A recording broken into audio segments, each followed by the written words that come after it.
Bom dia, meus amigos, bom dia, minhas amigas. Estamos aqui num novo ambiente, o estúdio que nós estamos usando aqui em São Paulo para gravar. E vamos continuar falando sobre os dias da Semana Santa, de domingo a domingo, 8 dias, desde o domingo de Ramos até o domingo de Páscoa, o domingo da ressurreição do Cristo, o momento mais importante para toda a humanidade. E nós estamos falando aqui sempre do ponto de vista da nova clarividência crística, em oposição à antiga clarividência que era atávica, hereditária, natural, e como o Cristo transforma tudo isso, e o grande momento dessa transformação são os dias da própria Semana Santa. Por trás dos eventos materiais da Semana Santa, de todos os fatos históricos da Semana Santa, há eventos espirituais muitíssimo importantes. E são esses eventos espirituais muitíssimo importantes que nós estamos usando como o fio da meada que nós estamos puxando aqui para falar sobre esses dias da Semana Santa. Então nós começamos falando sobre o Domingo de Ramos, em que a multidão se manifesta em êxtase estático, num torpor, num êxtase clarividente da antiga clarividência, num estado de perda de consciência. Se manifesta ainda neles antiga clarividência na sua forma lunar, que é uma clarividência noturna, uma clarividência do inconsciente, uma clarividência que teve o seu papel em outros momentos da história da humanidade, mas que já não tinha mais a partir daquele momento. E é em função da multidão ter tido um último acesso a essa forma antiga da clarividência lunar, é que eles dizem para o Cristo, Hosana, Hosana, Hosana, Hosana nas alturas, que eles recebem o Cristo com os ramos na mão, toda a multidão em êxtase. Essa mesma multidão que depois, durante a Semana Santa, na sexta-feira, vai trocar a liberdade de Barrabás, colocando o Cristo preso. É a mesma multidão que vai dizer que Barrabás deve ser liberto e não o Cristo. Então o Hosana transforma-se no crucifica-o. Por que isto? Porque foi perdida a antiga clarividência. E quando se perde a antiga clarividência, e enquanto a nova clarividência ela não surge no ser humano, nós vivemos apenas um momento da visão materialista da vida. Essa tem sido a tônica de todos os nossos podcasts. Nós perdemos a antiga clarividência para desenvolvermos uma visão materialista da vida. Faz parte do processo evolutivo humano. Nós precisávamos desenvolver as nossas forças do intelecto e para isso era mais adequado que nós não tivéssemos acesso mais a nenhum tipo de clarividência. Mas esse momento voltou e a partir de 1933, num primeiro momento, depois 1998 e agora mais fortemente, desde o Covid em 2019, essa nova clarividência é uma faculdade que está muito disponível para os seres humanos. Nova clarividência crística, porque foi o Cristo que nos doou essas capacidades com a sua vida e morte, e o auge disso é a Semana Santa. Muito bem. Essa clarividência, então, ela é uma clarividência que não é uma clarividência natural que vinha da Terra, que vinha dos elementos da Terra. Essa nova clarividência, ela vem da própria existência do Cristo no nosso coração, nas nossas mentes. O Cristo que habita no ser humano vitaliza o corpo etérico do ser humano. E o corpo etérico do ser humano é o veículo para a manifestação dessa nova clarividência crística. Tudo isso é algo novo, eu sei, para a maioria das pessoas, mas é por isso que nós estamos fazendo dezenas, vamos fazer centenas, talvez milhares de vídeos ao longo aí do nosso futuro próximo, para que vocês possam compreender o que é esse fenômeno da nova clarividência crística. Ela vem de cima, ela vem de Deus, ela vem do próprio Cristo. Ela não vem mais de baixo, como a antiga clarividência que vinha através das coisas da terra.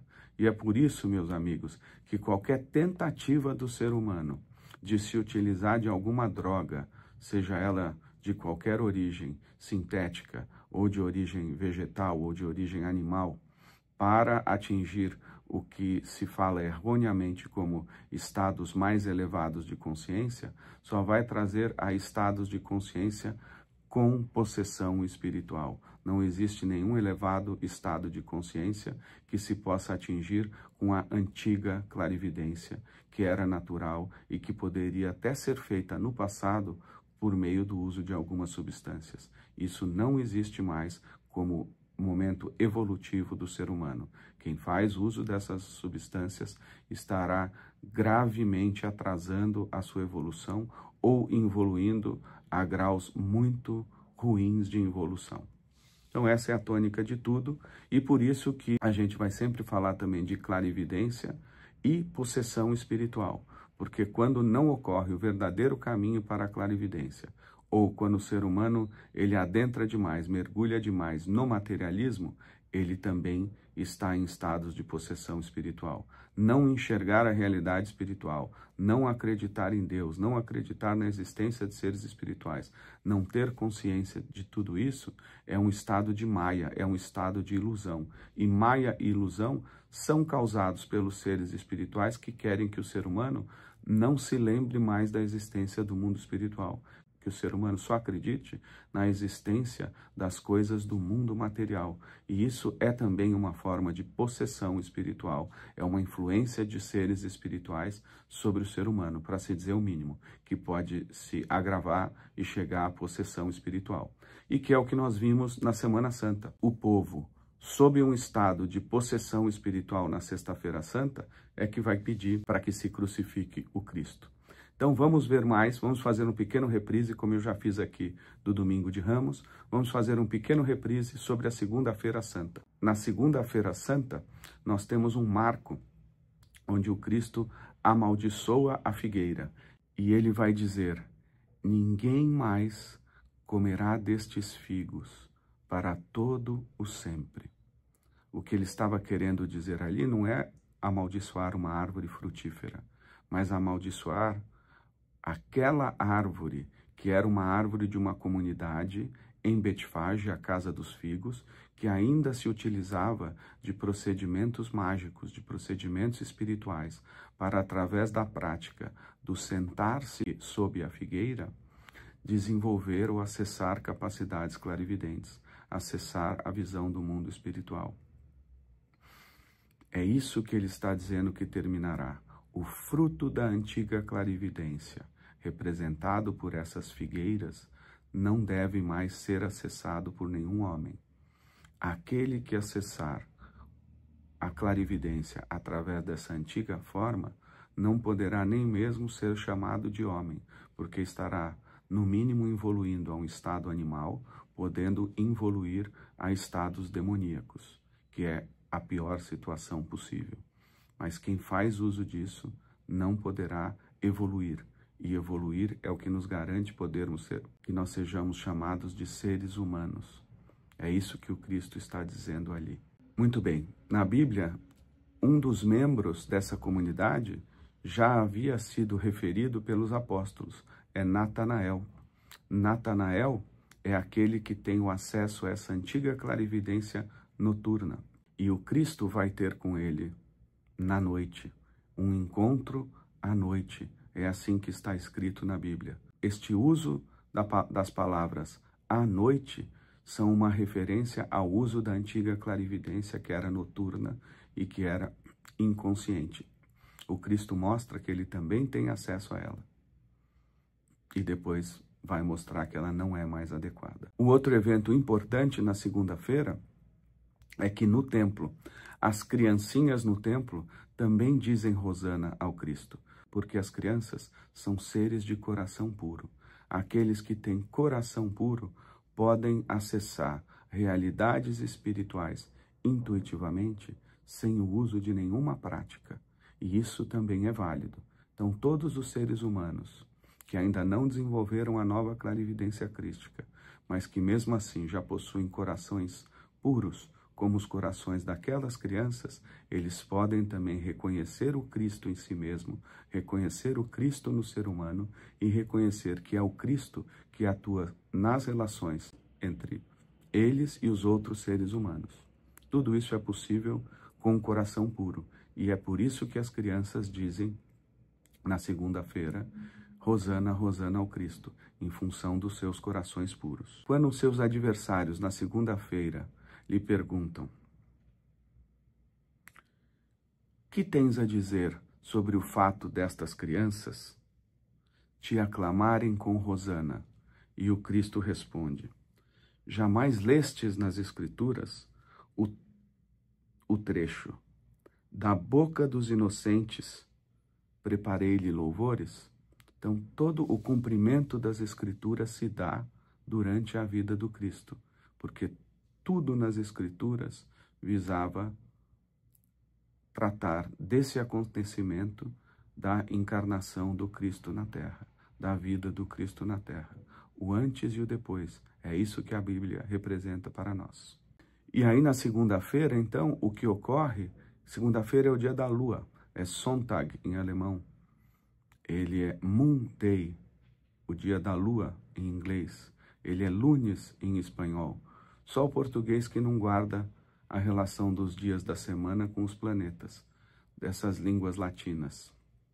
E também o alemão, que é uma língua germânica, também guarda essa relação. Então, nessa segunda-feira, o que o Cristo vai fazer ao limpar o templo é definitivamente tirar todas as influências lunares que existiam na cultura judaica, na cultura do povo judeu, trazendo o novo impulso solar dele mesmo, do Cristo cósmico, não o sol físico, mas um sol espiritual que vai definitivamente se ligar à Terra, o segundo sol, que é o Cristo, através de seu espírito, a partir da sua encarnação, morte e ressurreição. Na ressurreição, o Cristo se liga completamente à Terra, para todo o sempre. Ele estará conosco até a consumação dos tempos. Aí vem a Terça-feira Santa. A Terça-feira Santa, ou a terça-feira da Semana Santa, é o dia da grande batalha, porque terça-feira é o dia do planeta Marte, Marte da guerra, que tem sido transformado em Marte do amor, através dos impulsos que o Cristo deu para essas energias de Marte. E nesse dia, o Cristo volta ao templo e enfrenta enormes batalhas com os adversários. Ele vai falar de diferentes formas para mostrar para os líderes dos sacerdotes dos judeus como eles eram incapazes de ver os seus próprios erros, as suas próprias sombras, o mal atuando neles mesmos. Ele vai falar das parábolas dos vinicultores, por exemplo. E aqui eu vou ler para vocês, meus amigos, um trecho do livro Os 3 Anos, que foi escrito por Emil Bock, que é um dos fundadores da Comunidade dos Cristãos, uma denominação religiosa reformista que Rudolf Steiner, da antroposofia, ajudou a fundar quando ainda era vivo. Nesse livro, Emil Bock vai tratar de toda a vida do Cristo entre o batismo do Jordão e a ressurreição. E um dos pontos altos desse livro são os seus escritos sobre a Semana Santa. E eu estou usando esses escritos como referência. Então eu vou ler aqui como ele começa a falar da Terça-feira Santa. Em silêncio, sem provocar as mesmas excitações, realiza-se nas manhãs seguintes o mesmo que no domingo de Ramos. Jesus entra com seus discípulos na cidade santa. Já se acalmaram as grandes ondas de entusiasmo aprovador. Jesus, embora já envolvido nos relâmpagos e tensões da decisão que se aproxima, quer obedecer à lei até o fim. Cumpre o rito sagrado de preparação para a festa pascal. Traz suas oferendas, mas já sentimos, é Ele mesmo que será sacrificado e elevado ao céu. As inimizades e o ódio das pessoas o atingem. No domingo, ainda poderia parecer que o sol espiritual que nele acendia sobre o horizonte do drama estivesse em coincidência com o sol natural, que acende o entusiasmo primaveril nas almas dos homens. Mas na segunda-feira, o engano se esclarece. Na Terça-feira Santa, o drama mistério ultrapassa a simples despedida do velho mundo. Jesus marcha cada vez mais majestoso para a cidade. Quanto mais silenciosa a massa, tanto maior o ardor da volição, da vontade na fisionomia do Cristo. Nasceu o dia de Marte, inflama-se a luta. A massa calou-se, seus líderes têm medo, e o medo é a raiz do ódio que passa à agressão. Cada tropa do exército inimigo envia na vanguarda seus atacantes. Um grupo após o outro aborda o majestoso. Sucedem-se as perguntas traiçoeiras. Disfarçam sob a forma de questões aquilo que deveria ser um golpe na face ou um golpe de espada. Chegam primeiro os sacerdotes, os sábios das Escrituras e os presbíteros, ou seja, todos os membros do Sinédrio judeu. Mandam perguntar a Jesus com que autoridade age, exigem que se identifique. Chegam depois outros, os fariseus, com os seguidores de Herodes, e pousam a questão embaraçosa: é justo pagar tributo a César? Seguem-se os saduceus, que querem saber o que pensa Jesus sobre a ressurreição dos mortos. Finalmente chega um indivíduo que, acreditando poder comprometê-lo perante todo o povo, pergunta: qual é a sua opinião, a mais nobre das leis?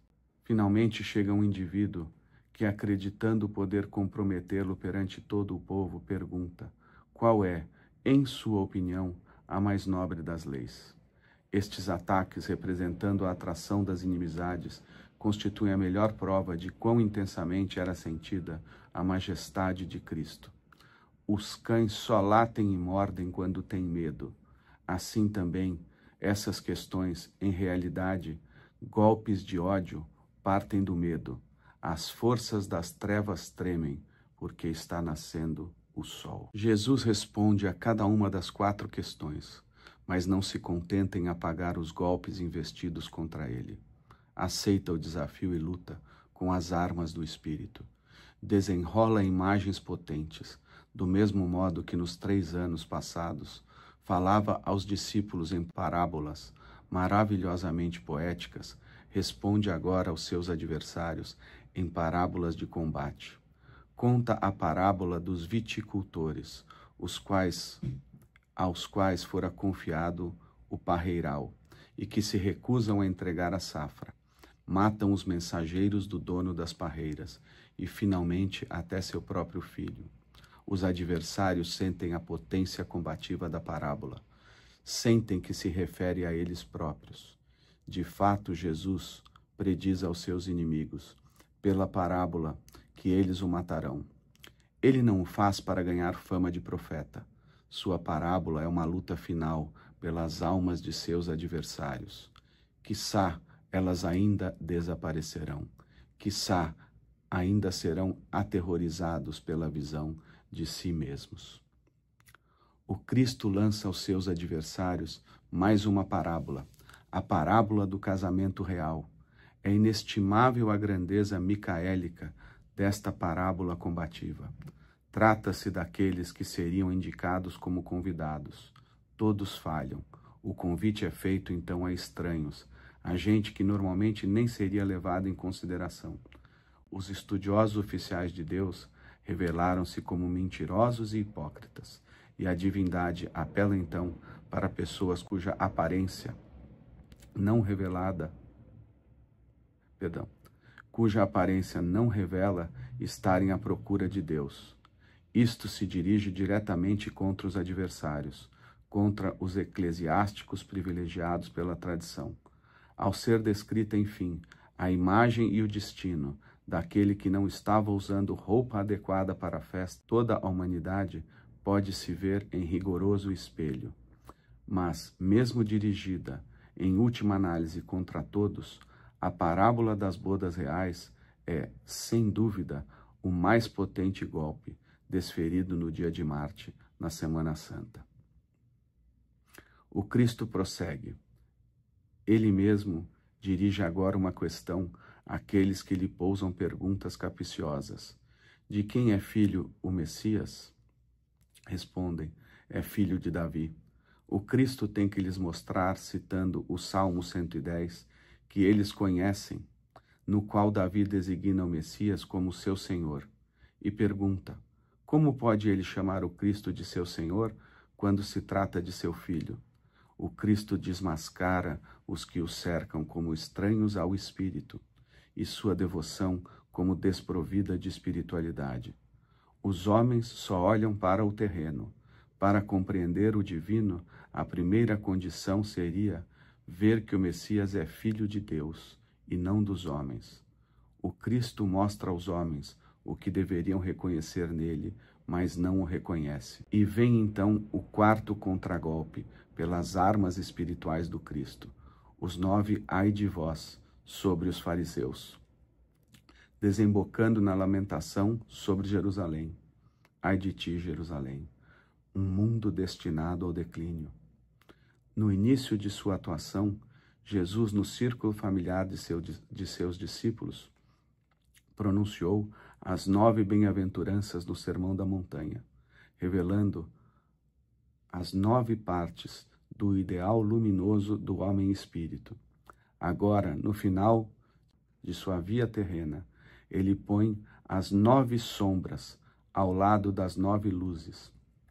Os ai de vós são o desmascaramento combativo da humanidade inimiga de Deus, assim como as bem-aventuranças foram a revelação das 9 faces do relacionamento entre o homem e Deus. A lamentação sobre Jerusalém inverte a palavra do Sermão da Montanha. Sobre a cidade da montanha, pela primeira vez, fez reluzir a imagem da Jerusalém celeste. Eis um conteúdo bem pouco silencioso para a Semana do Silêncio. Os golpes de espada cintilam de um lado e de outro.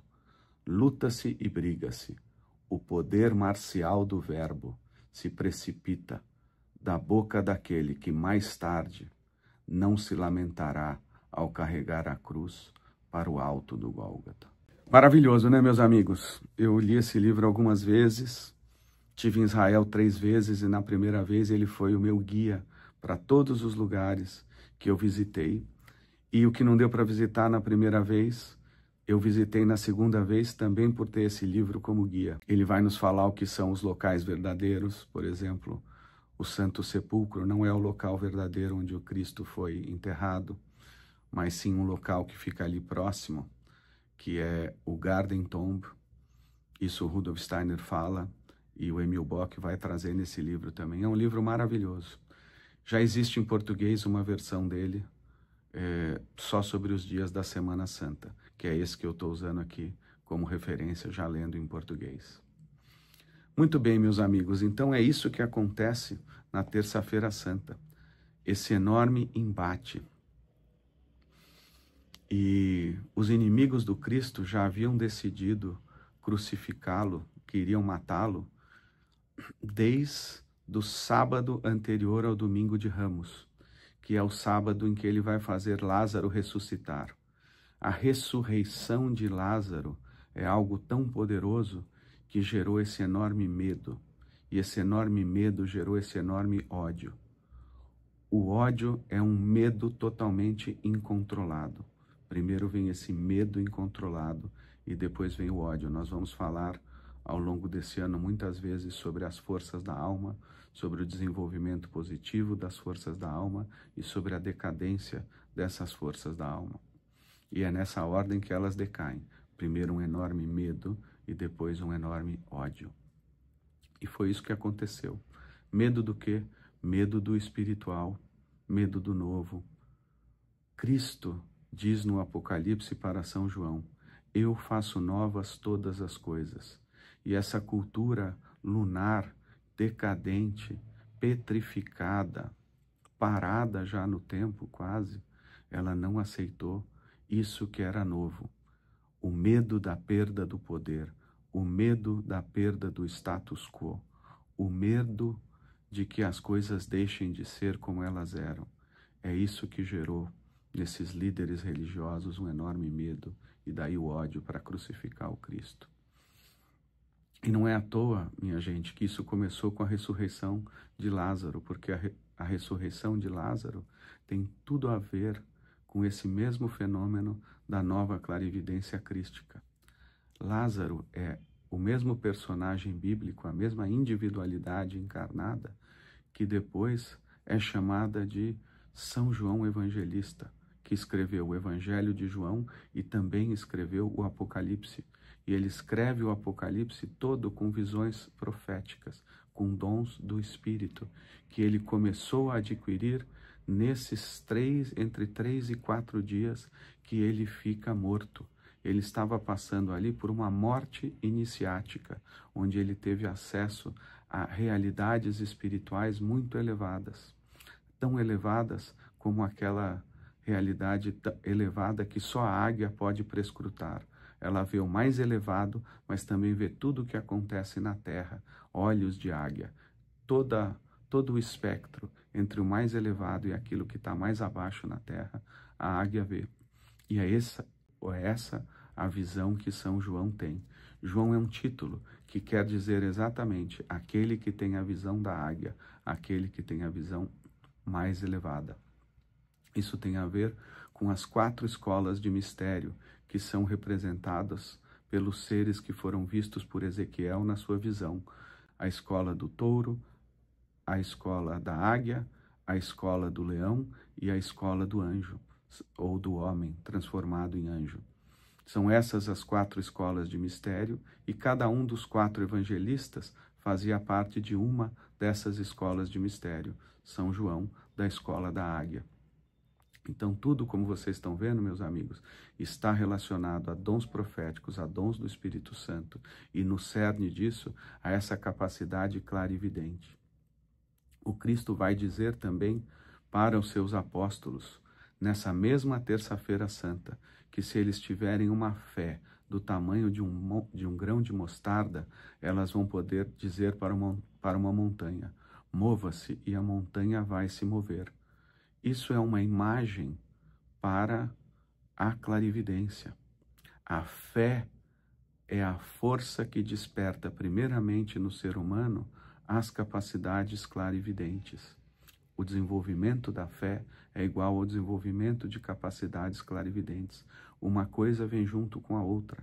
A primeira manifestação da fé é a manifestação de um intelecto resoluto, de um intelecto que é um intelecto onde as forças etéricas do Cristo atuam no pensar do homem. O pensar tem a ver com fé, com corpo astral e com essa capacidade clarividente. E aí a montanha, ela representa o mundo material. O que o Cristo está dizendo ali é, se você tiver fé, se você desenvolver a clarividência, você vai dizer à montanha, saia, e ela vai sair, mostrando toda a realidade da vida de seres espirituais que estão na base da matéria e que nós não conseguimos ver. É isso que está escrito de forma cifrada nesta frase misteriosa do Cristo. Todos os eventos, minha gente, tudo tem a ver com isso. E o momento que a gente vive agora, um pouco mais de 2000 anos depois da vida do Cristo, é um momento em que começa o desabrochar mais fortemente dessas capacidades clarividentes, que já foram manifestadas por aqueles que estavam antecipados na sua evolução, no seu processo de desenvolvimento do que é ser verdadeiramente um ser humano, como no caso de São João ou São Paulo. São Paulo também desenvolveu a clarividência a partir do evento de Damasco, em que ele também ficou 3 dias cego para a realidade material e só enxergava a realidade espiritual. E ali inicia-se o seu processo de desenvolvimento dos dons clarividentes. É São Paulo que vai dizer nos Atos, por exemplo, nas cartas e nos apóstolos, várias frases que vêm dessa capacidade clarividente. Ele não quer dizer de si mesmo, mas ele diz, conheço um homem que subiu ao 3º céu e viu lá coisas, ele usa uma outra palavra que eu não me recordo agora, mas eu vou falar, inenarráveis, imensuráveis. Ele usa uma palavra melhor, mas me foge agora. Ele estava falando de si mesmo, e ele subiu ao 3º céu através de capacidades clarividentes, através de um arrebatamento que se dá a partir de capacidades clarividentes. Então, tudo isso se manifesta também na Terça-feira Santa. E aí, quando o Cristo volta na sua caminhada de novo, saindo de Jerusalém, atravessando o vale do Hebrom, subindo o Monte das Oliveiras, ele para ali nessa noite, num lugar muito sagrado, onde ele tinha encontros mais restritos, mais íntimos com os seus discípulos.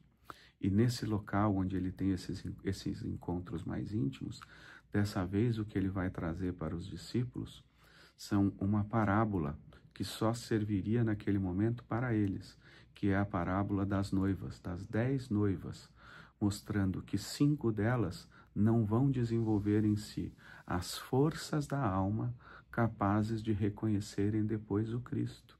Essas forças da alma são as forças da fé, são as forças da clarividência. Só será capaz de ver o Cristo e de reconhecer o Cristo quem desenvolver essas forças clarividentes. As outras 5 não conseguem desenvolver essas forças da alma e elas são condenadas. Tudo o que se passa na Terça-feira Santa tem a ver já com a separação dos bons e dos maus. Toda essa divisão que vai ocorrer durante todo o processo evolutivo da humanidade. A divisão entre os cordeiros ou as ovelhas e os bodes. Os bodes representando aí os seres que se demonizaram. Então tudo isso está muito forte e muito presente com essa nota, com esse tom musical dado pelo planeta Marte, com esse tom da batalha, com esse tom da guerra espiritual. Tudo isso já começa a se manifestar ali. E por fim, à noite também no Monte das Oliveiras, isto tudo se intensifica e o Cristo vai falar do Apocalipse. Ele vai falar dele mesmo, voltando majestoso sobre as nuvens, algo que vem aqui primeiramente e depois vem também no Apocalipse de São João. E ele vai falar também de todos os eventos apocalípticos que vão afligir a humanidade. Esse é um discurso, um conhecimento espiritual compartilhado que pode ser chamado de o pequeno Apocalipse, que nos é dado pelo próprio Cristo.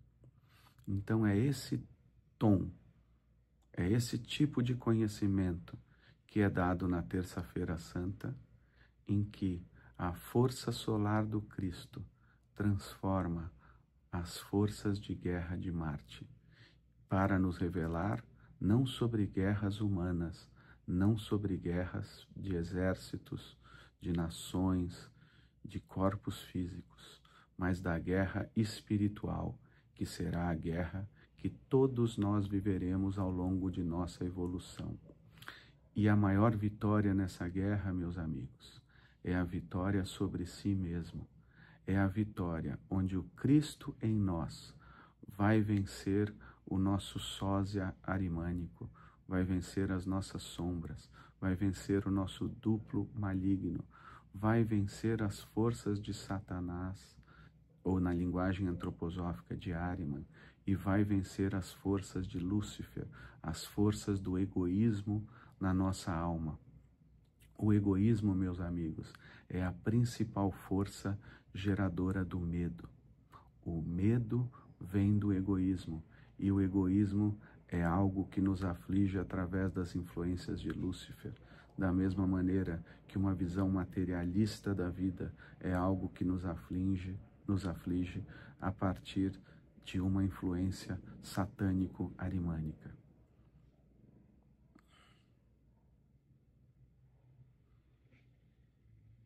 E eu vou finalizar repetindo algo que eu acabei de dizer. A mais bela vitória, então, é essa vitória sobre si mesmo. É a vitória na nossa alma. A nossa alma é o maior campo de batalha de todo o Apocalipse revelado pelo Cristo. E a maior vitória é a vitória do Cristo na nossa alma, tomando a nossa consciência, tomando tudo em nós, porque Ele se deu a nós, e vencendo nos ajudando a vencer estas forças adversárias todas. E que assim seja, meus amigos, que nós possamos ser os vitoriosos em toda essa batalha.